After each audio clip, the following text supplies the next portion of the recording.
What's up, guys? Thomas Mott here, alongside Jake Asman, host of the Jake Asman Show, covering the Jets on YouTube. Jake, you and I go way, way back. I appreciate you coming on. Let's talk a little Eagles-Jets. I have been looking forward to this, Thomas. The success of your channel has been unbelievable to watch from afar, and I'm glad when our teams get to play on Sunday, we get a chance to kind of catch up and do this before the game. It's very rare that the Jets and Eagles actually play each other, and I'll be a little honest, I'm disappointed, just like you are. There's no Aaron Rodgers in this game, but I'm curious how Jets fans view Philadelphia, because all I've heard this week is San Francisco. San Francisco is this, San Francisco is that, they roll the Dallas Cowboys, they're the greatest team in football, and yet Philadelphia seems to be kind of flying under the radar. They're 5-0, and they haven't been perfect. How does a Jets fan, somebody going into this game, view the Philadelphia Eagles?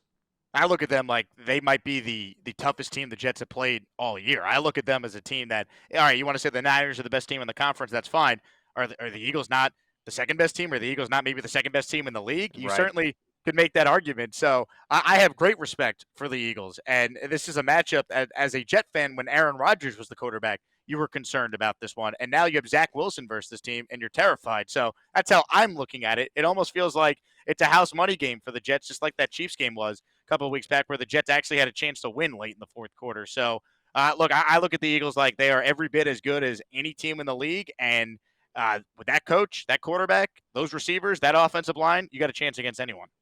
How do you guys view Zach Wilson right now? Because it was total panic early on. It was like, this is the worst quarterback to ever play the game. And then he does well against the Chiefs, and then I guess the Broncos as well. And it's something like, well, could he hold down the fort? Could he tread water in the AFC? Where are you at right now on Zach Wilson? Man, ask me tomorrow. My answer might be different. I mean, and to be fair to Zach, because I absolutely destroyed him after he had one of the worst quarterback games I've ever seen against the Patriots. Like, it as bad as New England is, it pains me inside that the Jets actually lost to them, because they should have smoked them. They held them to 13 points, and there were guys running free out on the outside, and Zach was like afraid to pull the trigger. So it was the conversation in New York that week was, you got to bench him, you got to bring someone in, you got to trade for someone. You cannot start Zach Wilson against the Chiefs. You're going to lose the locker room. The season's going to spiral. And then, to his credit, he plays really well against Kansas City. His best game as a pro by far. And this past week against Denver, while he was not nearly as good as the Chiefs' performance, he did a good job taking what the defense was giving him. He did not have any, crucial turnovers. I know the interception at the end is technically on him, but that's a 50-50 ball, and Patrick Surtain made a heck of a play on Garrett Wilson. So that happens. He's been better of late. As far as where he's at big picture, he went from a guy who I thought was unplayable to a guy who at least has proven he could probably be a backup in this league for a long time. But we have a long way to go before any Jet fan is going to be feeling like Zach Wilson's the guy long term. We're just trying to see if, with this defense and running game, if they could go out there and kind of piece it together until either, by the grace of the medical gods, Aaron Rodgers is somehow back at the end of the year, or, they could kind of just piece it together like they did when Mark Sanchez was the quarterback a decade ago, and they were able to, win some playoff games with a great defense and running game. And for me, it feels like the Jets' best chance is to do what they did against Kansas City, and that is surprise teams, right? You kind of mail it in because you're playing Zach Wilson, you're playing the Jets, and then suddenly it's like, oh, wait, they do have a top 5 defense, and it would have been probably even better if Aaron Rodgers had been there on the other side. And Breece Hall no longer has a pitch count, and he balled out just a couple of days ago. I'm not worried as an Eagle fan. I don't know if I put the word trap game here, but what they did to Kansas City defensively, I think, is something Philadelphia must be aware of, because you don't want to just wake up in the third quarter and be like, oh my gosh, Zach Wilson is down 3 or Zach Wilson's up 3, and you suddenly wet the bed against the New York Jets. So it's going to be a very interesting matchup. The defense is something that I wanted to ask you about, though, because that is the big scare that we just talked about. Can you think Philly can run against them? I know other teams have struggled. Can Philadelphia be the team that kind of opens up that running game? Well, Jalen Hurts certainly can if the Jets aren't prepared for it. And, the Jets have been pretty good at stopping running backs, but the thing that has really played this defense this year is quarterbacks using their legs have killed them. And they made the adjustment in the second half, spying Russell Wilson, and they completely shut him down. But you guys know this. There's a difference in spying an older Russell Wilson and Jalen Hurts, who very easily could have won the MVP a season ago, now coming off his best rushing game of the season. So, that's the concern. How will the Jets try and game plan against Jalen Hurts using his legs? I actually think the Jets defense should play reasonably well in this game if they can somehow contain Hurts, because they have the corners to guard man-to-man against Smith and obviously against Brown. So, if you could kind of hang around with the Eagles, you force a turnover, maybe your special teams gives you a big play or two. It wouldn't shock me if this is a game going into the fourth quarter, but when plays need to be made, I just don't have enough faith in Zach Wilson as this team's quarterback to make them against the Eagles. I'd love to be wrong. I just kind of look at this game as like, the Jets are 7-point home underdogs for a reason. It's almost house money for us fans. I feel like everyone's going to ask this question this week, especially up in New York, is your thoughts on the tush push, the brotherly shove. For me, it's like, as an Eagle fan, try and stop it. If you can't stop it, quit complaining about it because other teams have tried it and they failed. Although I will give the Jets a little credit here. They feel like the defense that could stop it, right? If there was a defensive line that had a really good defensive tackle, but also some power on the outside, fine linebacker play, it could be the Jets. Do you think they have any sort of chance stopping the tush push? And are you an anti-tush push guy? I love that question. Am I an anti-tush push guy? As my last name is Asman. Every Eagle person's asking it. Everybody's asking it right now. No, I mean, look, if I rooted for the Eagles and we had a play that was unbelievable and could not be stopped, I would have the same take as all you guys do in Philadelphia. So I totally get it. I'm not anti it. I understand the argument from both sides, to be honest, but I'm kind of with you. I think if you can't stop it, then that's on you. Like other teams have tried to do it and they can't. The Eagles have built the team with a great O-line and a quarterback who, is, a superhuman back there from a strength standpoint to be able to run that play. So, look, do I think the Jets could stop it? Probably not. Do they have a better chance than most teams? They do because you have Quinton Williams, who's a first-team All-Pro. You have really good edge rushers. Like the strength of the Jets is their defensive line. So if any team might be able to stop it, maybe it's them. But, if you're the Jets, you just hope you're not in third or fourth and short where they have to use that play anyway. How do you view the Jets organization, or I should say locker room as a whole? It felt like a couple of weeks ago they were on edge from a total, nuclear bomb, that they were going to lose the locker room and they all hated Zach Wilson. And now what's going on with Robert Saleh right now? Do you think that they're still teetering if they go on a little bit of a, losing streak here? Or do you think they've somehow rallied behind the injury to Aaron Rodgers and are going to be fine, at least internally, the rest of the way?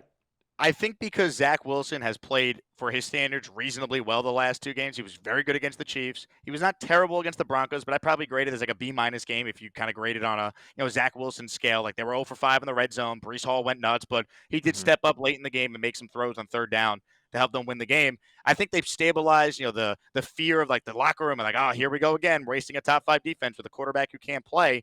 If they get blown out and Zach is terrible, then maybe that conversation changes. What helps the Jets, though, I think, is the bye week is right after this game. So even if you lose poorly, you come back, you flush it, as Jalen Hurts has famously said. You hit that reset button, and your schedule right after the bye are 3 winnable games. You're playing the Giants, who stink. You're playing the Chargers, who Brandon Staley is the worst coach possibly in football, not named Josh McDaniels. So they stink. I don't trust them in a big spot. And then you play the Raiders, who I don't think are very good either. So there's 3 winnable games outside, right after this game against Philly post bye week. So, the Jets could lose poorly, and I don't think you're going to lose the locker room. It's going to be like, let's take a breath, let's reset, let's go win these 3 games, get right back in the playoff hunt. And what kind of feels like a very mediocre AFC. I think we overrated just how good that conference was supposed to be going into the season. I want to kind of do a hybrid NFL question and Jets question here. Rodgers was all in, it seemed, when he really got to New York. It was this whole idea of would he stay for a year? Would he want to stay longer? And then he gets there. He seemingly, has a change of heart, wants to play longer, going to play like Tom Brady type years, he had mentioned. Then he has the injury, and now the Jets are sitting there with this really great defense, a really young, explosive offense, and no one to lead them. There's been Kirk Cousins' name thrown around in there. Do you think he's traded at the deadline? Do you think the Jets would be interested in him? Or is this a year where New York just has to kind of keep the boat afloat, make sure they don't lose the locker room, and wait patiently for Rodgers' Achilles to heal and hopefully come back in 2024? I think so much of it depends on, one, does Kirk Cousins want to waive his no-trade clause if the Jets were, let's say, interested? Right. And then 2, how does Zach Wilson play against the Eagles? Even if they lose, but he plays well against them, that'd be 3 games in a row. He's improved his performance. And that would maybe allow the Jets to feel like we don't need to trade resources to get another quarterback in here. Let's continue to hope he shows improvement. This guy was picked 2nd overall for a reason. And let's hope behind Breece Hall and this defense, we can win enough games and make the playoffs, and this medical miracle happens and Rodgers is somehow back, right? I mean, if Zach Wilson goes out there, though, and he's terrible on Sunday, you have that bye week. And do they call the Vikings, who might be 1-5 at that point? Justin Jefferson's on IR. They're not going anywhere with that team. Cousins a free agent at the end of the season. So you call the Vikings and say, Kirk, we want you. Are you willing to waive that no trade? You could be the guy, and this might be the best team you've played on in years. So I think that's a possibility, Thomas. But I think more likely than not, there's so much that has to happen for a Kirk Cousins type of trade. Yeah. I think they're Yeah. sticking with Zach Wilson, and you just hope he doesn't play terrible. The Jets can hang around, be competitive in this one, and then win some games post bye week. When obviously, I mentioned the 3 games right after the bye. But you play the Bills one more time, who the Jets have Josh Allen's number. They already beat them with Zach Wilson. You play Miami twice, but after that, like, who's the toughest game left on the Jets schedule? It's not the Texans, it's not the Falcons, it's not the Browns. It might be New England because they never could beat New England. But, like, basically, I say all that to say, even if they lose this game, as long as Zach is not throwing like 5 interceptions, he's the worst Yeah. quarterback in the world again. I think they're going to kind of buy into schedule's a little easier. Let's go on a run. He's getting better each week, and let's go from there. I want to come back to the AFC. You mentioned the Bills there for a second. Come back to the NFC, though, first. Dallas, right? We mentioned earlier, San Francisco's all the rave right now because they made Dak Prescott look, like Dak Prescott normally does against good football teams. But the Dallas defense was really, really worked by that Shanahan offense. To me, it's Philly and San Francisco, and whether you live on the East Coast or the West Coast, you can take your pick who's 1 and 2. Then I go Detroit 3. But then the gap is really, really deep, right? Because I thought Dallas was there, but if Dak can't elevate and they get behind, he can't win from behind, and so you bring him back a little bit. Besides those 3 of Detroit, Philadelphia, and the 49ers, who's 4 and 5 in the NFC right now, in your opinion? Man, I have no idea. I guess you still got to put Dallas there, but I guess, yeah. do I feel confident in that answer? Not really. I mean, Seattle, potentially. Yeah. I mean, they're well coached. Gino's been way better than anyone could have ever imagined, but I don't know if they're ready to be in that. It's tricky. Is there going to be a team that maybe emerges that we're not thinking of in that conference? Like, I don't think it's any team in the NFC South to this point. I don't trust any team there. You kind of look at the options here. It's just it's a very watered down NFC after you get through the top of the top, which I think is San Fran and the Eagles, and then after that, I think the Lions are a very good team. And then you're right. Who's 3? Who's 4? I think it changes by the week. In terms of the AFC, Josh Allen, I mean, that absolute egg on opening night against the Jets defense. And it was funny listening in onto some of the tweets from Bills radio, right, the following week where they're saying Josh Allen stinks. Well, now Josh Allen was really good, and then he plays Trevor Lawrence in London, and then he's really bad again. Is the AFC still the Chiefs, or is it somebody else? Because each team in the AFC has had their bad game, right? Kansas City loses the opener. They almost lose to the Jets. So you put 2 in their, little category. The Dolphins looked terrible on the road against Buffalo Bills, but the Bills looked awful against the Jets. The Jaguars had lost a couple, but now they're looking good. Where are we at in the AFC right now?